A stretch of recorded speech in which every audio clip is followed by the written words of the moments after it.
what type of management training should you include? Leadership skills and legal basics. What I mean by that is, have you trained them how to interview properly? Have you trained communication skills? How to coach their own employees? Do they know the legal basics of ADA? Do they know what your sexual harassment policy is in your store and how to prevent it? Okay? So a great training program should be required, it should be accessible, it should be accountable.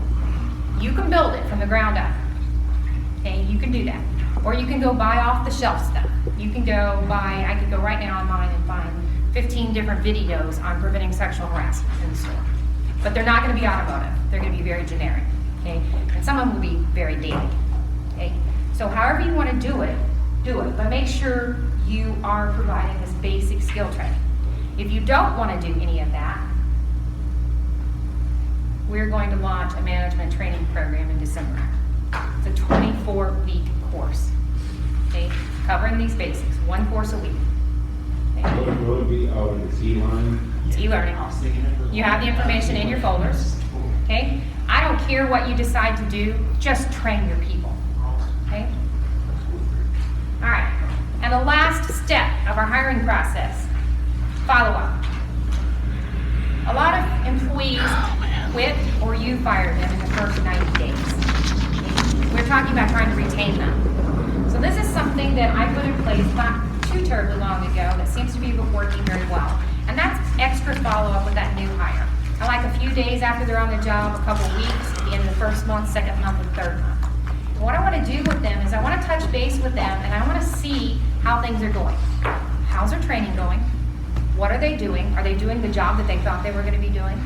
Do they have all the tools they need to do the job? Do they think they're missing anything? I just want some feedback to see if there's any issues that I can then turn around and help the dealer solve to keep that person engaged and on board. Okay? You can structure those 5 points kind of however you want, but they're just very short calls, follow-up. And it doesn't really work well if you try and do that piece directly. Because if you're their supervisor, I'm not going to tell you that you're not training me. It doesn't work that way. But if I do that piece with them, I'll get better feedback than you'll get. Okay? So out of this process, there's all 18 pieces. You can take it and you can put it in your store right now. But as I said, it's not easy. It's not short. So how much time did it really take?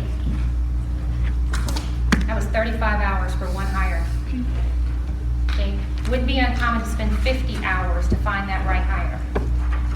Okay? There are a couple pieces in this process that I don't directly do, even if you come to me, and that is I don't write your job description.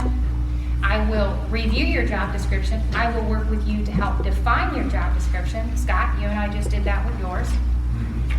But I won't write your job description for you because only you know what you expect out of this person. I don't conduct the second interview.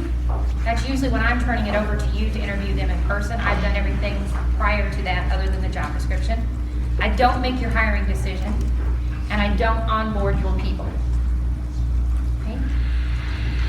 All right, so we're going to switch gears here, and we're going to talk about changes that are coming.